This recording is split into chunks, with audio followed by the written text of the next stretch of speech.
बाद मैंने प्रेमानंद जी की बात सुनी। उन्होंने कहा है कि भगवान का नाम जपना चाहिए, पूजा पाठ करनी चाहिए, अपने मन और विचार को शुद्ध करना चाहिए, दूसरों के प्रति झूठ नहीं बोलना चाहिए, गलत नहीं करना चाहिए किसी के साथ, वरना कर्मों की खेती आपको काटनी पड़ेगी। समझे भाई? मुझे पता है और कुछ में तो फंसूंगी, चाहे ना फंसूंगी, कर्मों की खेती में पक्का फंसूंगी। जिस वक्त मैंने पिछले जन्म में पता नहीं कौन कौन से कांड किए हैं गाइस, जो इस जन्म में मेरे दुख खत्म ही नहीं हो रहे।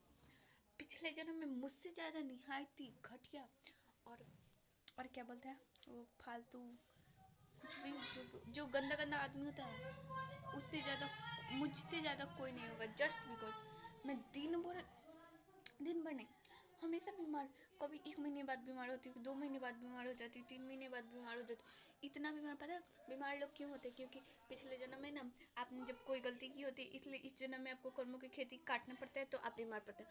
तो मैंने मम्मी को बोला क्या कि मम्मी मैं ना बहुत गंदी आदमी होंगी, तभी मैं इतना बीमार पड़ती हूँ। तो मम्मी बोली कहती ऐसा कुछ नहीं होता, दिमाग में अपने ज़्यादा खिचड़ी मत पकाओ। जी मम्मी, देखो।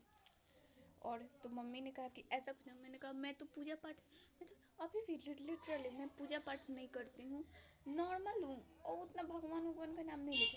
मैं बस मानती हूँ अगर मैं किसी के साथ बुरा नहीं करूँगी ना गाइज, तो क्या होगा, मेरे साथ भी बुरा नहीं होगा, चुपचाप मर जाऊंगी और नॉर्मल, नरक में तो नहीं जाऊंगी। इतना पता था पहले से होती थी, लेकिन अब पता है टोटली नरक में जाऊंगी, क्योंकि मेरे पाप तो खत्म होने का नाम ही नहीं ले रहे, मैं हमेशा बीमार पड़ी हूँ।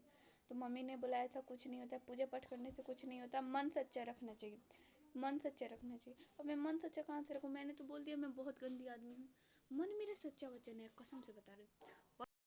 मैंने भी कोई ऐसा नहीं कि हाँ किसी के साथ बुरा कर दिया ये सब वाला गंदा मेरे अंदर है ही नहीं। बस मुझे पता है, देखो अब जैसे मैं पाप नहीं करना चाहती, ठीक है, तो कोई मुझे काम बोलेगा कि ये जिससे कुछ पाप वाप हो, तो मैं ना बोलूँगी नहीं, ठीक है। अब वो मुझसे बड़ा होगा, ठीक है, अब मुझे गुस्सा आ जाएगा, तो अब मैं गुस्से में उसे ही 3-4 बातें सुना दूंगी, तो समझ आया ये पाप हुआ कि नहीं, पाप हुआ कि नहीं हुआ कि ना। अब जाऊंगी ना नर्क में, मर जाऊंगी, बातें खत्म। यार मेरा स्वर्ग जाने का सपना नहीं, स्वर्ग नहीं जाना है मुझे ना। मरने के बाद मैंने ना भगवान को बुलाया, भगवान प्लीज मरने के बाद ना मुझे ना नर्क में भेजिएगा ना स्वर्ग में भेजिएगा, प्लीज कहीं एक रूम बना दीजिएगा और वहाँ पे एक फ़ोन दे दीजिएगा और 1.5 GB 2 GB और 5 GB दे देंगे तो क्या देते हैं, उनके पास कौन सी पैसे की कमी है। 5 GB का नेट दे दीजिएगा, मैं कसम से दोबारा कभी भी धरती पे नहीं आऊँगी, बिल्कुल भी नहीं आऊँगी। बस एक रूम चाहिए, एक फ़ोन चाहिए, खाना पीना तो ऑब्वियसली देंगे ही, भगवान है दे ही सकते हैं, कुछ भी कर सकते हैं। तो मुझे बस इतना ही चाहिए, और कुछ नहीं चाहिए, और कुछ भी नहीं चाहिए, बस इतना ही चाहिए मुझे। जीते